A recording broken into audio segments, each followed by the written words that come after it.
So obviously this is lesson 9 from the slides. So we've been in the for 9 or 10 weeks, and we've pretty much covered the whole book. We've overviewed the book, and this is just a summary slide that we've looked at, and we've noted at the end of chapter 8, and we're going back earlier now, but at the end of chapter 8, we find Solomon's final report on his quest to understand how to grasp the providential workings of God, especially when they seem so contrary to what he is like.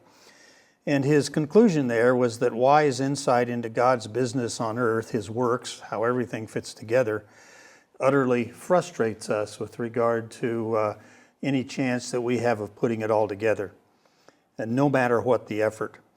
And we have noted the investigations so far, frustration over his own experiences in chapter 2, frustration with respect to thinking about causes and effects in general, which is the subject of chapter 3.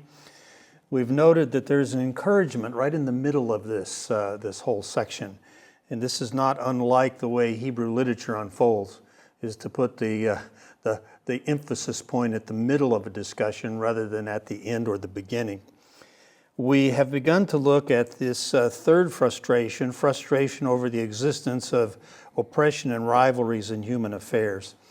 And we started that last week looking at chapter 4, and we're going to pick up in that process today. This section that we're looking at, we're going back and looking at the details.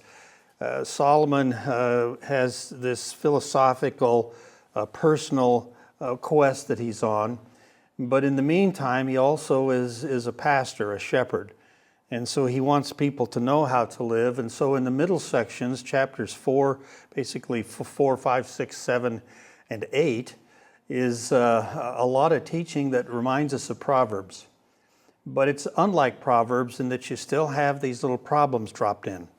So that's why I liken this proverbial type instruction to Proverbs with lemon juice. You know, you don't just drink lemon juice straight. It's used for other things, but it just gives a tinge to what's going on. So just we're going to be picking up in this discussion today. I noted last week that chapters 4 and 5 highlight certain problems of living that involve oppression and rivalries in some fashion, and many of these involve normal economic pursuits. Chapter 4 we looked at revolves around the idea that while it's hard to labor in various relationships, it is still worth the effort, even though the outcomes hoped for can never be guaranteed. So some of the things we looked at as that oppression can make life almost unbearable. And so he casts that in a poetic form. He talks about the different approaches to life, that there's the impoverishing complacency of the fool who just doesn't go to work, the overachiever, and then the contented laborer. He talks about wrong reasons to work. He talks about the benefit of partnership as we go through life, because there are things that are going to come up that partners and people can help us with. And then he finishes that a discussion about a king and so forth. I gave you an assignment last week. Did you all do it? I asked you to think about a section in chapter 5, and I gave you just some guidance in terms of just the little scenarios that go around it. And so gave you this sheet that has chapter 4 laid out in paragraphs on the left, and then the beginning of chapter 5 in the middle, and then the remainder of the chapter on the right-hand column. And just ask you to be reading Ecclesiastes and thinking, and I want to just give you a chance to share whatever it is that you might have come up with in that. And so basically the assignment was to think through these verses at the beginning of chapter 5, where Solomon says, "Guard your steps when you go to God's house, for to draw near to listen is better than to give the sacrifice of fools, for they don't know that they do evil. Don't be rash with your mouth. Don't let your heart be hasty to utter anything before God, for God is in heaven and you are on earth. Therefore, let your words be few. For as a dream comes with a multitude of cares, so a fool's speech with a multitude of words. When you vow a vow to God, don't defer to pay it, for he has no pleasure in fools. Pay that which you vow. It is better that you should not vow than that you should vow and not pay. Don't allow your mouth to lead you into sin. Don't protest before the messenger that this was a mistake. Why should God be angry at your voice and destroy the work of your hands? For in the multitude of dreams there are vanities, vaporousness, as well as in many words, but you must fear God. Now, when you read through that the first time, you said he wants us to relate it to what's going on around. I can't even figure out what's going on in the middle, and that's part of it. But that gives us some clues too. So just anything you want. What came to you as you did some reading and thinking about this? Let's just. I just want to do a little bit of thinking here to kind of put it together. All right. So I've given spaces for each of the ones. You can kind of keep the handout in hand and take a look at it. So I've just given some kind of summary expressions that kind of grab the gist of each paragraph. In 4:1-3, I saw oppressions, those who were oppressed. There was power. 4 and 6, the envy of a man's neighbor, better a handful than 2 handfuls. Eyes are not satisfied with wealth in 7 and 8, verses 9-12. If they fall, are cold, or prevailed against, then there's help. That's where the partnership. And then the last section about the poor youth in prison comes out and takes over as king, and the people's response to that. The passage we're going to look at for the first time today, chapter 5, verses 8-9. If you see the oppression of the poor and the violent taking away of justice and righteousness, there's other officials that are there doing the same thing apparently. Silver, abundance, goods, the rich, wealth kept by its own power, those riches perish. And then the refrain, which we have looked at this refrain in some respect before. And so this is are the sections around this central point. Now, there's a whole lot of little phrases in the book, right? Under the sun and vapor and so forth. Where do they occur? Well, the vapor occur there in several places, as you see it popping up here on the screen. And the little superscription is how many times it appears in that paragraph. We've got UTS. What does that stand for? Under the sun. Good. Okay. So we've got that occurring here and there through the passage. And we've got labor. Labor is going to occur a lot. We're going to find something interesting starting next week. Labor is going to drop out.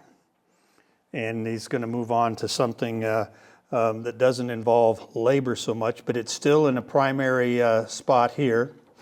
CAW. I don't know what CAW is. Chasing after the wind. Okay? Chasing after the wind. That's occurred throughout the book at various points, and it occurs in here. One other BE. That's the word that's probably most often translated evil in translations, but it can just mean bad, and it depends on the context. And they're both in Ecclesiastes. So you've got bad and evil. What do you notice here about this whole thing where these do not occur? What's in the middle? Verses 1-7. The only thing you find here is vapor once, right at the end. Isn't that interesting?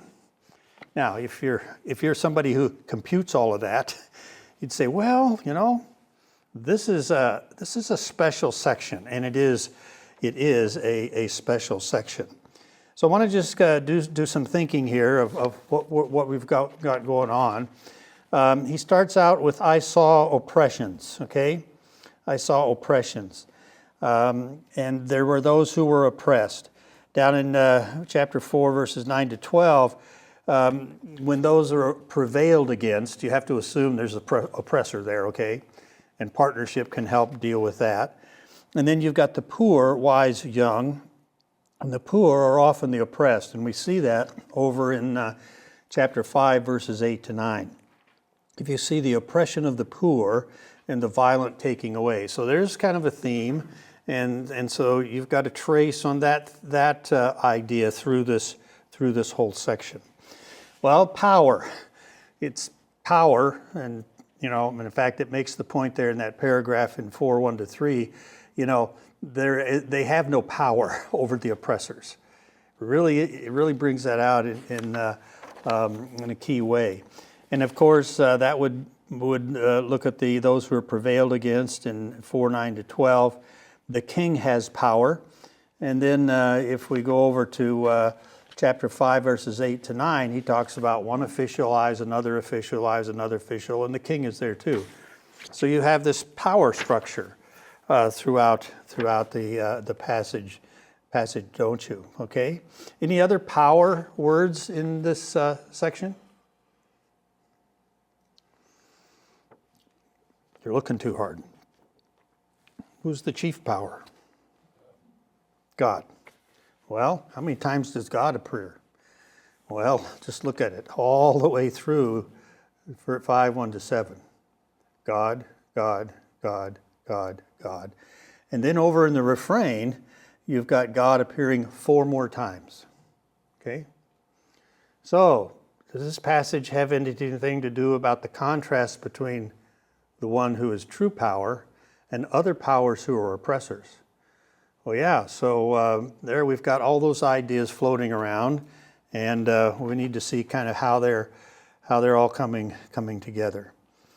Okay, let's get rid of some lines, and I'll start drawing some more lines.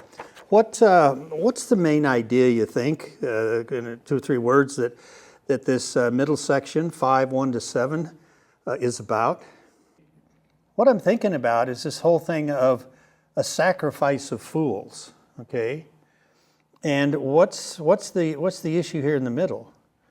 It's a vow, okay? So you've got a sacrifice. Now, a sacrifice is something you brought to God, right? And if it was involving sin, there are certain sacrifices that were required for certain things, but there were also voluntary sacrifices, or offerings, we would call them. Okay, so you need to brush up on the book of Leviticus if don't have those straight in your mind, and I don't. I've taught Leviticus, but I have to go brush up on it. But you've got 2 kinds of sacrifices or offerings. Those that are mandatory and those that are voluntary. And he's talking about the second here. So notice it talks about the sacrifice of fools. And then he goes down and he says, verse 4, when you vow a vow to God, don't defer to pay it. Okay? So we've got some kind of a transaction here between the person and God that involves a payment of something. Any economic things in these 2 chapters? Yeah, we've seen that already, haven't we? And then notice he goes on, for he has no pleasure in fools. Pay that which you vow. It is better that you should not vow than that you should vow and not pay. Okay? So that's right at the heart of this passage. Now, where do we find this whole idea of payment or monetary things around it? Well, back over in 4:4-6 and 4:7-8, talks about better a handful with contentment than 2 handfuls. Okay, handfuls of what? Goods, possessions, material things. Okay, all right. And then in 7 and 8, eyes are not satisfied with wealth. So in the passages leading up to this section, we've got some emphasis on material things, economic things, and wealth. Well, what about afterwards? Well, again, and I haven't just picked these out because they fit my scheme, but because they are at the heart of these paragraphs. Over in 5, 10, and 12, he talks about silver and abundance and goods, talks about the rich. All right? So he's talking about certain attitudes, and we're going to look at all these passages in detail in a few moments. And then in the next paragraph, 5:13-17, wealth kept by its owner and those riches perish. So we've got that idea of wealth, of some kind of prosperity.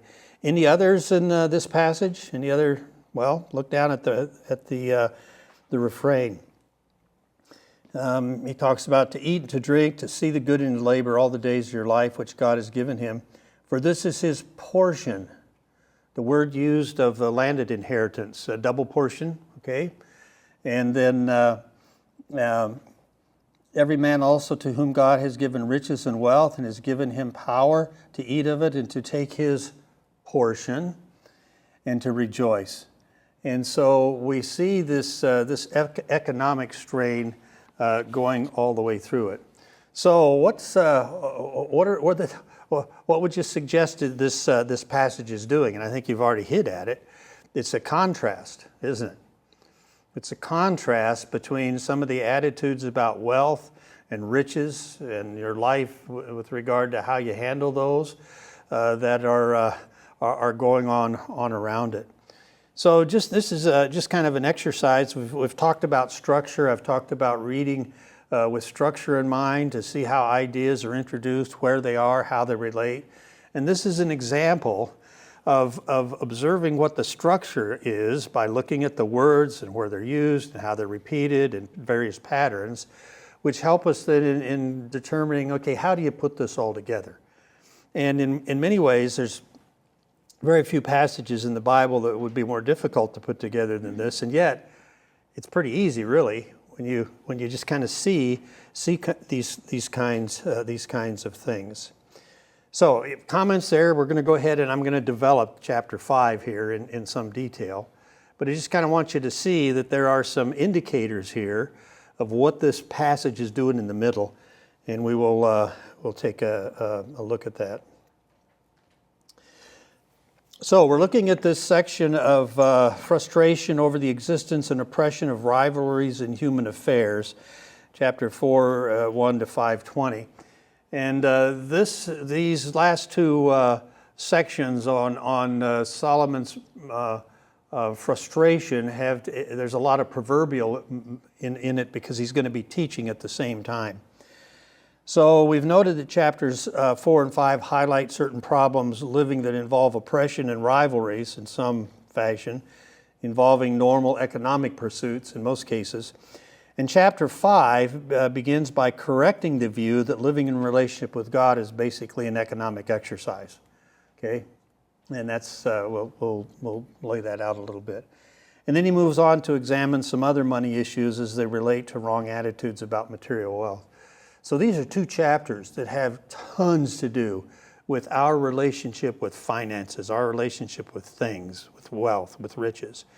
And you could preach a number of sermons out of here and be faithful to the book of Ecclesiastes and teach some very practical lessons on how we should view finances. So we just want to look at this in some detail, verses 5, 1 to 7, just to read through the first 3 verses again.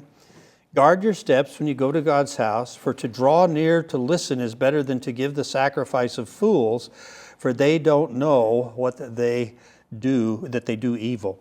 Don't be rash with your mouth. Don't let your heart be hasty to utter anything before God. For God is in heaven and you're on earth. Therefore let your words be few.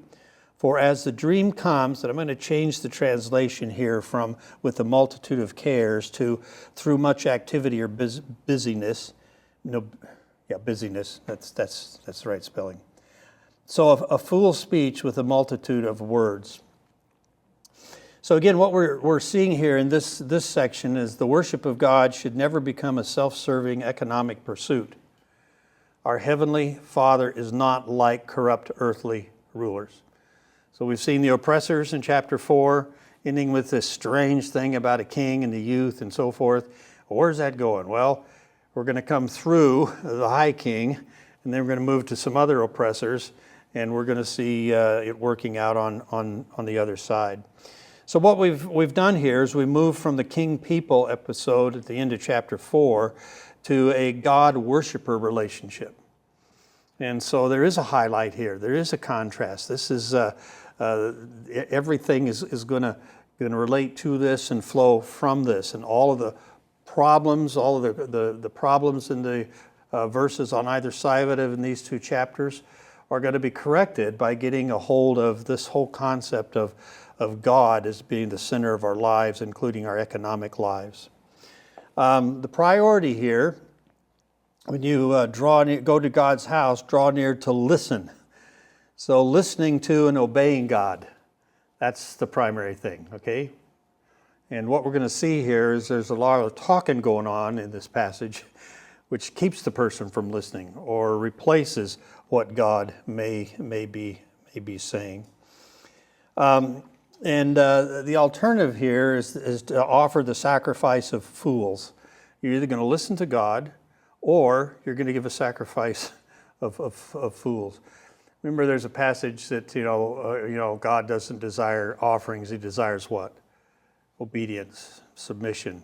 Okay, that's the best offering that we can give to God. Okay, now we can offer Him all kinds of things that end up being foolish, and that's what this passage is about, specifically with regard to what we might say. So he goes on to just develop what this whole thing is here about the sacrifice of fools. He says in verse 2, "Don't be rash with your mouth, and don't let your heart be hasty to utter anything before God." Have you ever violated that?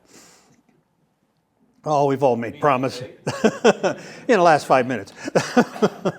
Oh, yeah. I mean, we've all found ourselves, well, God, I'll do this if you do this, and promises we make or intentions that come to our minds or something.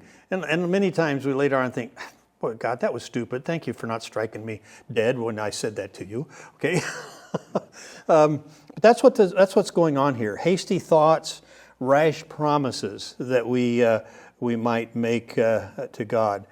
Well, God takes us at our word. If we make a promise to God, even though He knows it's a foolish promise, He's going to somehow hold us accountable for it. Parents are wise to do that. You make a foolish promise, okay, let's follow through on it, learn from it, okay? And God's a good Father. And so God does take us at our word, and so there is going to be a price to pay for that. Now, He's still a gracious God. And the thing here is we're very creative in spinning good-sounding but hollow promises. So he says there, "Let your words be few, for as a dream comes," and again, the translation here is difficult. Remember that word, one of the three work words that has to do with business? Well, that's the word that's being used here, okay? And the idea here is, I think, that this person has become so busy with thinking about what he wants to get God to do, or how he wants to appear in his service to God, or how he can perform the requirements of worship with a minimum amount of cost. I mean, I think that's the kind of thing going on here. And so I think it's better to translate it, and others have in other translations and in commentaries. "For as a dream comes through much activity and busyness." Now, what's the dream thing here? Well, sometimes God does communicate through dreams, all right? But sometimes our dreams are us working out things that have been in our minds that aren't of God. There's an interesting scene in the movie Fiddler on the Roof where I think it's the main character has made some sort of an arrangement with his daughter, and he wants to get out of it. And he has to convince his wife. So he manufactures this dream. Is that a scene that anybody? Yeah. He manufactures this dream to convince her that God has told him something. All right. I think that's the idea that's going on here. And, we make up stuff sometimes. It's just let our minds go and get busy on stuff. And then we combine things in ways we shouldn't. And then we can become so convinced of it, well, I'm sure this is God's will. Yeah, He wants me to jump off that bridge. No, that's not what the bridge was in your dream for. And so our minds do work like that. And I think that's what he's saying here. So just don't let your minds get carried away with all these fanciful things. Just be quiet, listen to God, and God will let you know what He wants you to do if He hasn't already in His Word. And so I think it's just a lot of common sense, but also just the way things, our minds work. So we can get creative in spinning good sounding, but ultimately hollow sounding promises and so forth. Now, Proverbs regularly warns about this sort of thing. Proverbs 10:19 says, "In the multitude of words, sin is not lacking, but he who restrains his lips is," what? Wise. Okay? And this is a wise man writing about hollow promises, about vows. Okay? Proverbs 15:2, "The tongue of the wise uses knowledge rightly, but the mouth of the fools pours forth foolishness. The heart of him who has understanding seeks knowledge, but the mouth of fools feeds on foolishness." Notice contrasting heart with mouth. Okay? And then in Proverbs 15:28, "The heart of the righteous studies how to answer, but the mouth of the wicked pours forth evil." So just so much that Solomon writes in Proverbs about the tongue, and it's much of that comes into play here. So basically, he's saying here, don't get caught making silly economic deals with God. Okay, now that's a wider application than that, but here in this whole context, it has to do with wealth. Well, he goes on in verse 4. He says, "When you vow a vow to God, don't defer to pay it, for he has no pleasure in fools.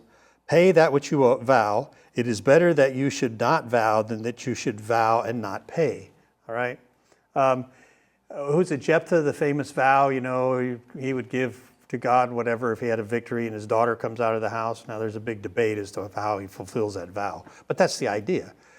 And so sometimes it's a God, I intend to do this, I want to do this, I will do this if, and those aren't necessarily bad, but you have to be careful why you're saying that, how you're handling that, because God's listening, He's taking you seriously, okay? And God does that, and that dignifies us, that we've been brought into a relationship with Him. Now this is much more evident in the Old Testament because it was always some sort of a material thing that you'd bring to the temple, that you'd bring to the tabernacle, in terms of, I've dedicated this to God, I've vowed this, and now I want to pay it. And so it was a promissory sort of thing, and it would have been public to some somehow. And so he's just basically saying follow through. So keep promises to God promptly. And I'm not sure it's a good idea to always be making promises to God, but sometimes it's proper, and sometimes we do. And if we do, follow through on it. That's what he's saying. Otherwise, disastrous things can happen. So God takes pleasure in our actions, not our intentions. And that's one of the things that comes out of here, is that it's not our intentions that God honors, it's what we actually do that flow from our intentions.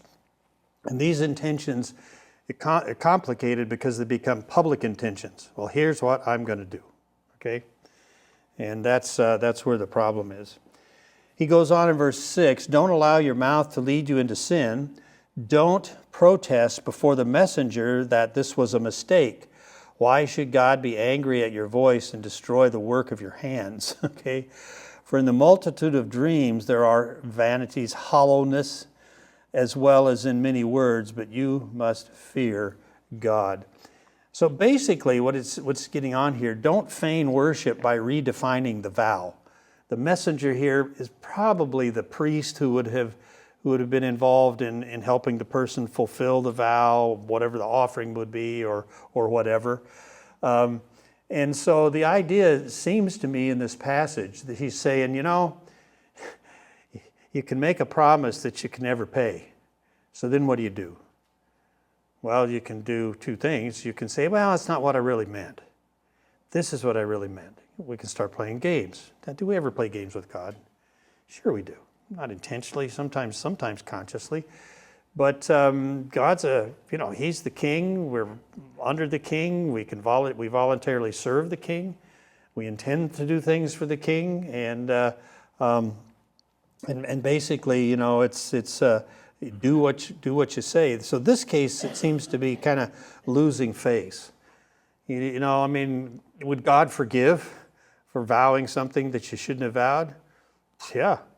He's more likely to do that than to not hold you accountable when you try to play games and redefine the vow. God isn't going to allow that. And you say, well, we know God's smarter than that. Yeah, but the person who's getting themselves in this fix, is not being smart. So it's saving face in one sense, not necessarily before God, sometimes just before people. But a lot of this has to do with living before people. And one of the early statements in the passage in chapter 4 is envy. Envy drives our economic pursuits so often, and what gets us into trouble. Okay?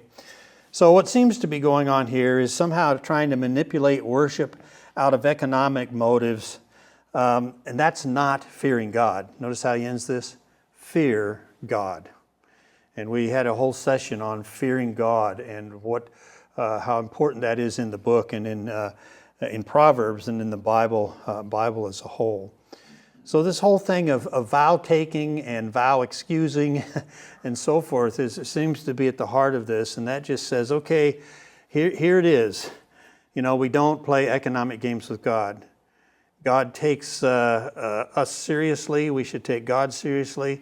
And therefore, all these things about amassing riches and the things that fools fall into with regard to economic pursuits, those are to be avoided, because the fear of the Lord is not what that is. It's not where that leads. It should lead. Okay, well, he goes on in verses 8 and 9. He says, you see the oppression of the poor and the violent taking away of justice and righteousness in a district. Don't marvel at the matter, for one official is eyed by a higher one, and there are officials over them. Moreover, the profit of the earth is for all, the king profits from the land. Now that last phrase, the king profits from the land, can be taken three different ways: positive, negative, or neutral. And they're taken those ways in different translations and different treatments and so forth. But the point, I think, is pretty clear when you keep the big context in mind.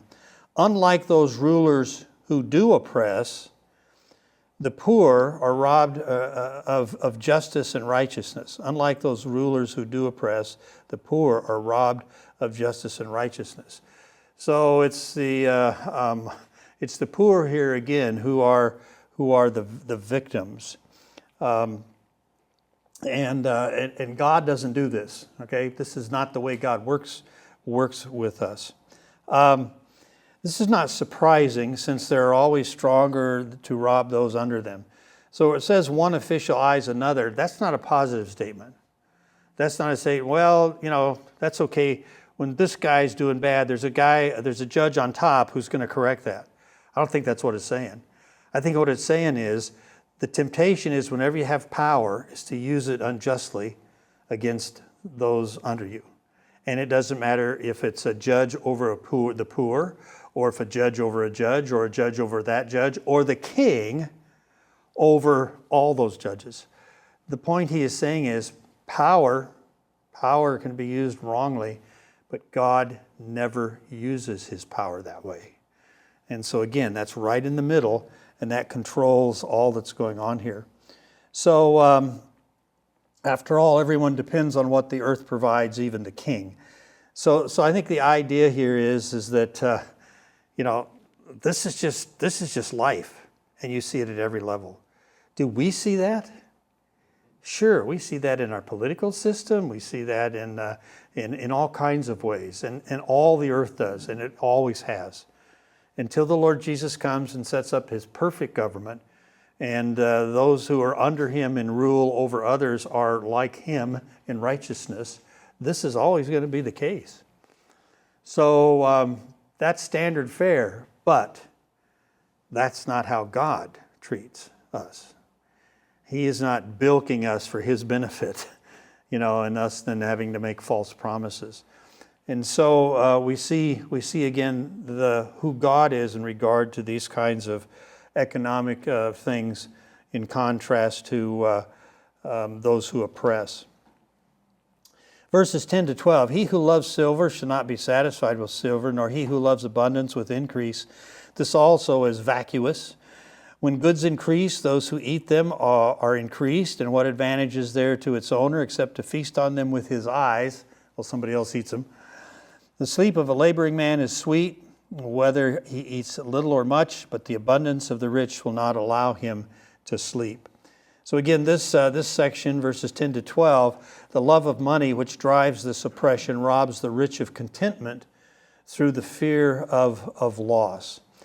So we see here that the drive for more wealth never results in contentment.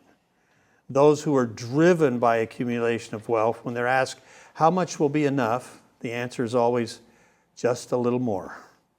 You know, it's a condition. It's not a financial condition. It's a heart condition.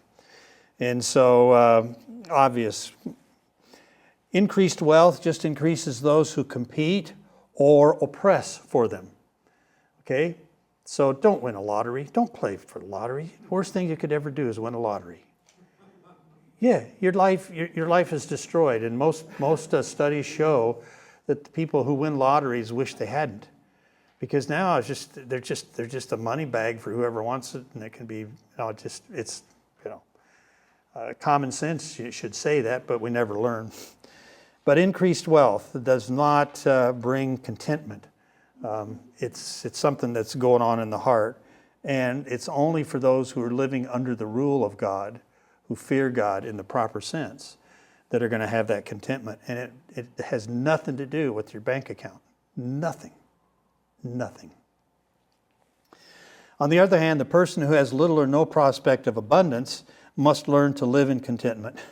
The sleep of a laboring man is sweet. Okay? Yeah, because he's so tired he can't do anything else. Yeah, that's not the only reason. Okay? There's also a mental, emotional, spiritual aspect to his sleep.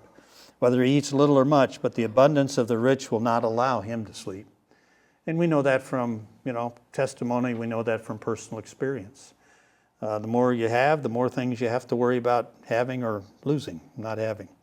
So the love of money, which drives this oppression, robs the rich of contentment through fear of loss. Okay? If you don't have anything, you're afraid of losing it. And that's can be a blessing.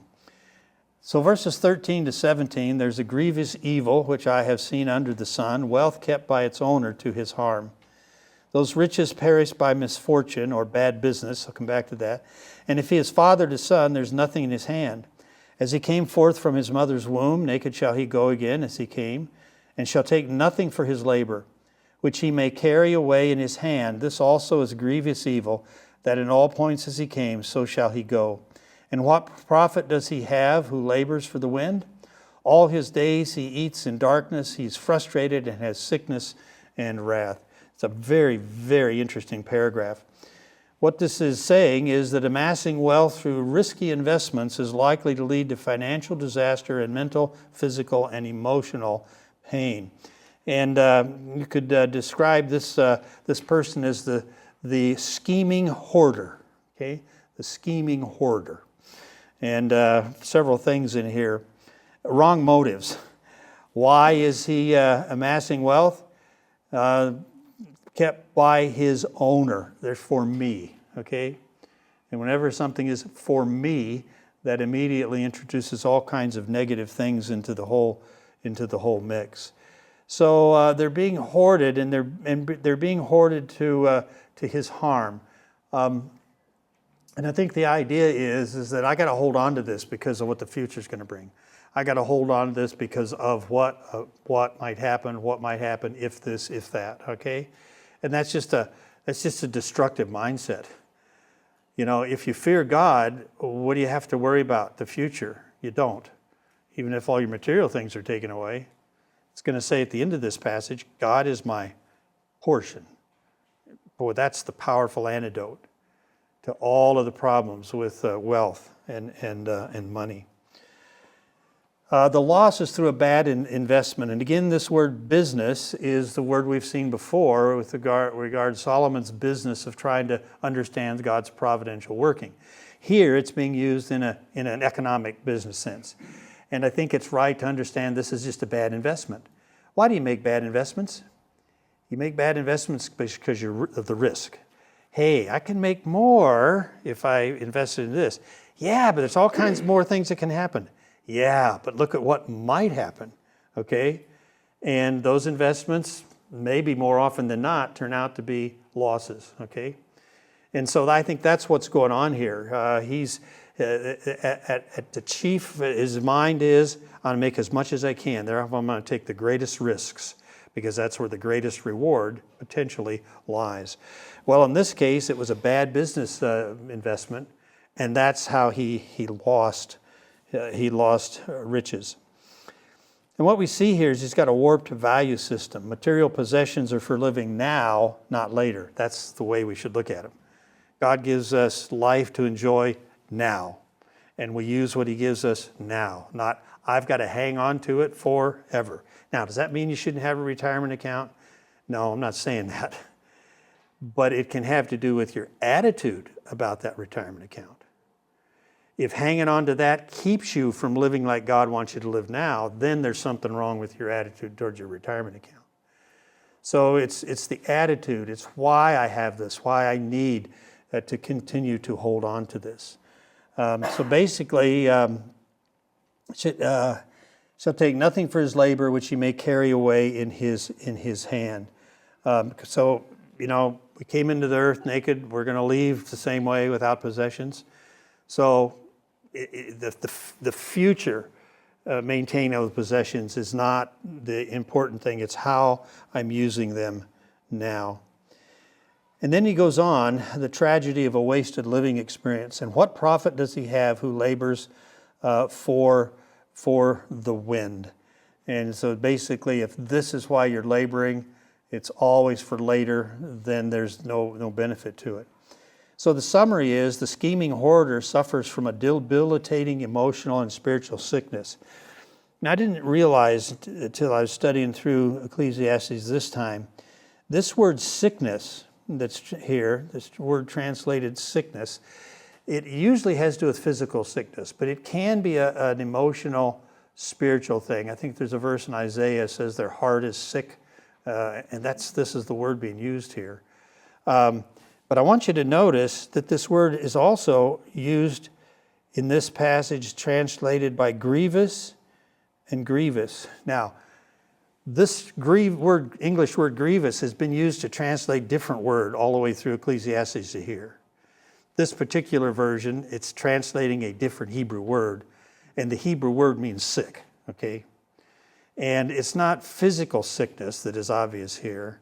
I think it's the emotional sickness. It's the debilitating emotional sickness that comes through just an improper relationship and attitude toward wealth and the gaining of wealth and the hoarding of wealth.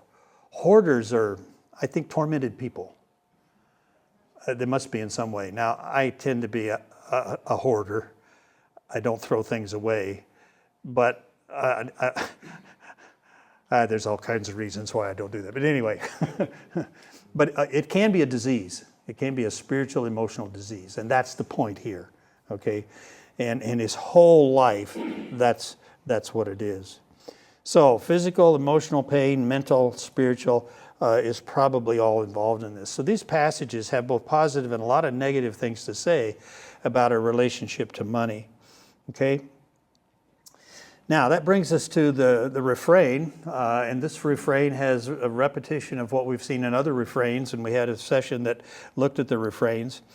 He says, "Behold, that which I have seen to be good and proper is for one to eat and to drink and to enjoy the good in his labor now."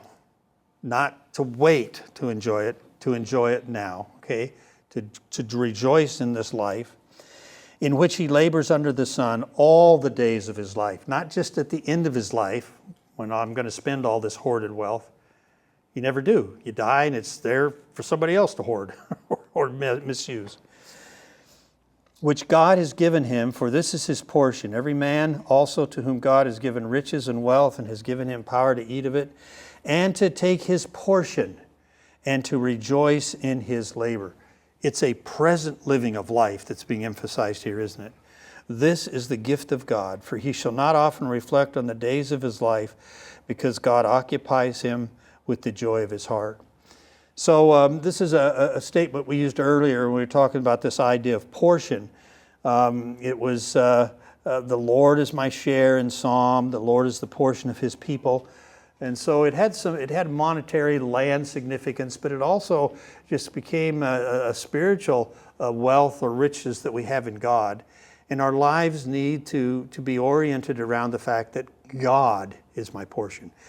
God is my wealth, my riches. He's the one that sustains me, and He's given me what He is now for me to live and to enjoy life through. So we see here that God grants us the days of our lives. He grants us the jobs at which we labor or toil. He grants us the immediate outcomes of those labors or works or accomplishments, and that's involved here. We do benefit immediately from the things that we do. And He also gives us the power or the authority to enjoy them. This is going to come up in our next lesson because we're going to find out a person doesn't have that. And so it's all God's gift. And so pursuing life's riches apart from Him results in a spiritual, emotional sickness, not the joy of our hearts. And that's what the book of Ecclesiastes is about. Living life joyfully, because the whole is a gift from God. Whether I'm rich or poor, whether I have or don't have, whatever I do, if I'm the oppressed, it doesn't matter. God is my portion. And the oppressor can take my money, but he can't take God away from me as my portion. So if He's the one I'm living in, if He's the one I'm living for, He is my wealth. He is my confidence. He's the one that sustains me. And so we're working through the details section where Solomon is still thinking about things that frustrate him, but at the same time he's now giving a lot of proverbial instruction as to, well, how do you live life? How do you practically get a hold of that? And so that's this section on oppression and rivalries and exploring the details. So yeah, he's frustrated in his exhaustive efforts to understand God's providential design as it impacts our earthly experience. He concludes that one must still enjoy life as a gift of God, but living it responsibly by trusting in the one to whom he must ultimately give an account. And living it responsibly has everything to do with our finances, with our attitude toward those things that we deem necessary for living and for life, and that God gives us for living in life, but they not becoming the end all.